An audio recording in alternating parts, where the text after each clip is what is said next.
And welcome back. You're listening to Home Wizards. I'm Cindy Dole. Hey, I'm Eric Stromer. And we love to, Well, we love to improve your home and improve your life every single day because we can't not do this. you can't stop us. We can't help. We're just oozing with things We're to like say. a virus of information. No, not a virus. Well, a friendly punch bowl infection, of things if that's you just will. flowing Thank with you. goodness. So speaking of punch bowl, it is that time of year where you want to hang out with friends and family and do things outside. And we were talking about patio furniture, but now what about setting the mood with lighting?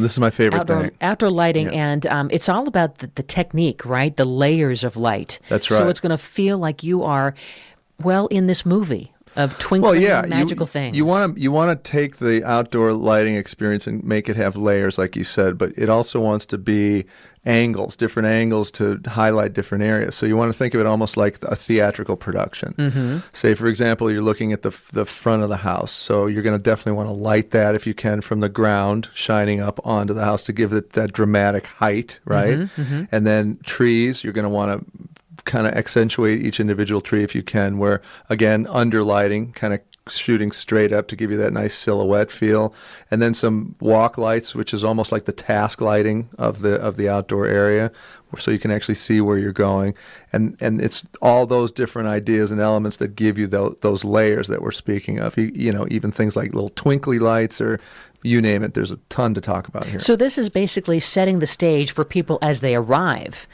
to your place. We're welcoming them with light. We're showing them, hey, come on in. That's right. This is the way. There's good things happening over here, and there might even be some food. You might even get a cocktail if In you're other lucky. words, go into the light. Yeah, come to the light. Yeah, that's right. But it's interesting. There's so many ways to add drama, and like you say, it is very much like a play or like a production.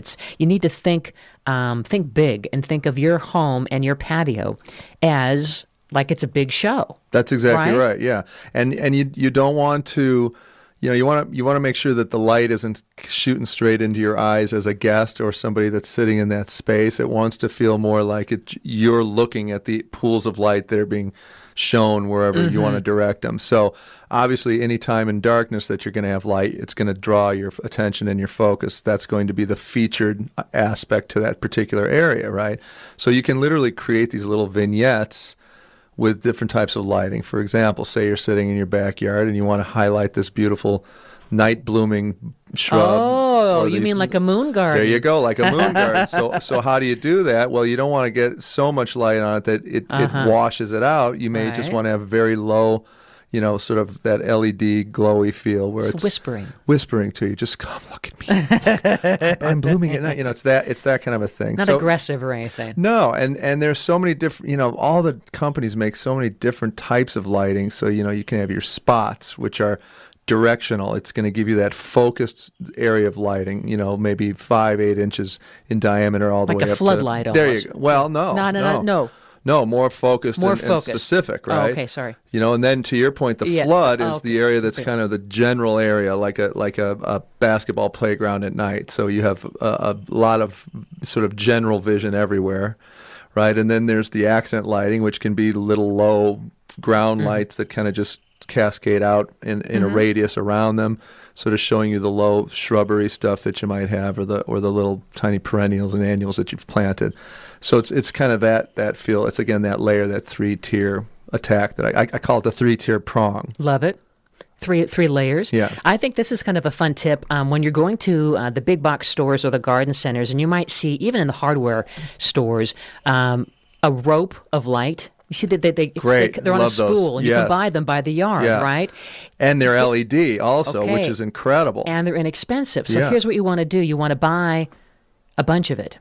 And I'd like you to then put this at the back of a landscape bed edge. So let's say you have like this shrub that kind of is a border around the front of your house, right?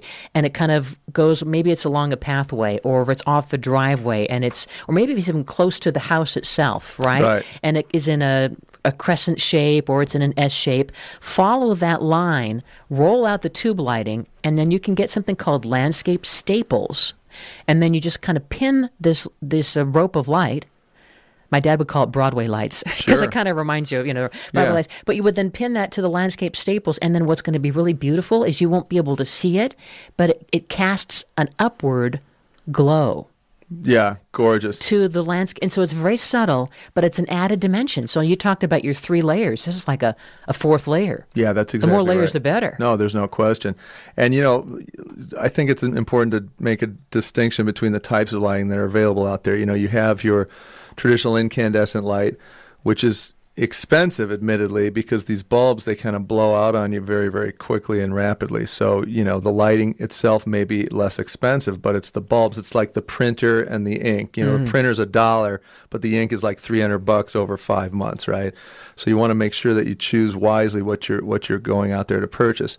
It's like a drug dealer. This is why I love it really is. I love the the new LED stuff, because it's got a 15 to 20 year lifespan on some of that stuff. So what you pay for in terms of the upfront cost, I think you'll save incredible down the road, plus save a little bit of energy along the way. And then there's also that solar lighting, where they've developed these lights so much more effectively since about 5 years ago when they first started to show up on the market.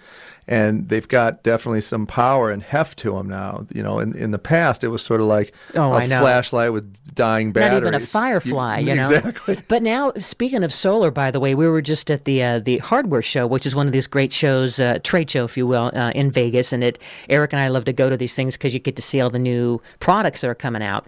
And when you go out and you're looking for some great patio lights, I mean, we're talking about wireless, solar, battery or solar powered, in a mason jar, on a little stand that you can put this over on your patio itself. You can put it in a planter. Right. It's on like a little hook. I mean, all different kinds that flicker, right, that change color. And they can be programmed through your PDA or your Yes. iPhone or whatever you have, and you can literally create landscape scenes and different colors with these new lighting systems, right? So, I mean, I'm so into these cute little solar powered things that you can just buy as you choose. It doesn't have to be a whole set. You can, or you can just buy them by, the individual thing, and then set them along your walkway or on your patio. Right. Very cute. Yeah, and then you can kind of custom create lighting schemes for different types of entertainment. So if you've got the hot, Latin night where you're doing the great tacos and carnitas, you may want to throw a little red in there just for the hot cha-cha. I mean, seriously, or around the holidays, if you buy the right lighting, some of the holiday celebrations that you may have, indoor or outdoor, can be influenced by the color of the lighting. You've kind of you've gone a step ahead, and you already have Christmas lighting because you can just program it on your iPhone. And some of them don't even need programming too. They're like more of these others that we saw that were made by Honeywell, I think. They are on a little pedestal, and you can just set it in the light itself and just say you want it on red or you want it on green, and it just knows. And it just changes the light in the little And you know what else fixture. We saw, which I thought was interesting? All of the outdoor appliances, the refrigerators and anything they that has light to do with up, outdoor too. kitchens. Yeah. They light up with LED lighting that's colored and can also change. It's almost like the chromotherapy that we saw in the bathtubs a couple of years back. That trend is showing up now, right? Or like when you go on Virgin America Airlines, it's which like makes you feel more relaxed Totally and does. less anxiety when you get on the plane. Well, the whole ceiling is like kind of a purple. I agree. Right? I love it. It's a beautiful thing. Lighting makes a huge difference in terms of your mood, indoor or outdoor. So really take a look at some of these ideas and consider that. And remember, too, that, of course, we love the candles. We love real candles with a flame. Or the luminaria. Get those battery operated. And now it's the solar-powered candles that have the little flickering effect or the muted, little dim effect. And it's so amazing. You can be a lighting superstar. And will your friends and neighbors be envious, and then they'll start competing like that old Christmas movie with Chevy Chase. Yeah. So seriously, I mean, it doesn't have to be expensive. It isn't expensive, and it's going to make you feel so relaxed when you come home. I mean, for your weekend, celebrate you with some great new lights. And light your spouse, and let your spouse light you, and you guys will look way better to each other. Trust me. How do you light your spouse? Just overhead. Sit right there. Always have the light coming down from the above so that you don't have that ghoulish sort of, I'm on Halloween look. Yeah. anything above, it's going to be fantastic. And also, I love the idea of just using string lights. There's so many really cute string lights. It could be as simple as just getting your leftover Christmas string lights, the white ones, and then just put like some kind of a glass vase over it, and then plug it in, and it just looks very simple and glowing on your outdoor garden table. Absolutely. The more lights, I think, the better. And if you're running extension cords outside to create this lighting, please make sure it's an outdoor extension cord and that it's not sitting in water or directly in a sprinkler path. So just have that in terms of safety. And if you have a pond or a water feature, there's all kinds of great underwater lighting too. Oh man, you got that right. I've seen some gorgeous stuff. Do you have the outdoor lighting? We have the underwater in our pond. Great. And even if you don't have a pond, just in a water feature in a container, having a little, specially made underwater submersible light.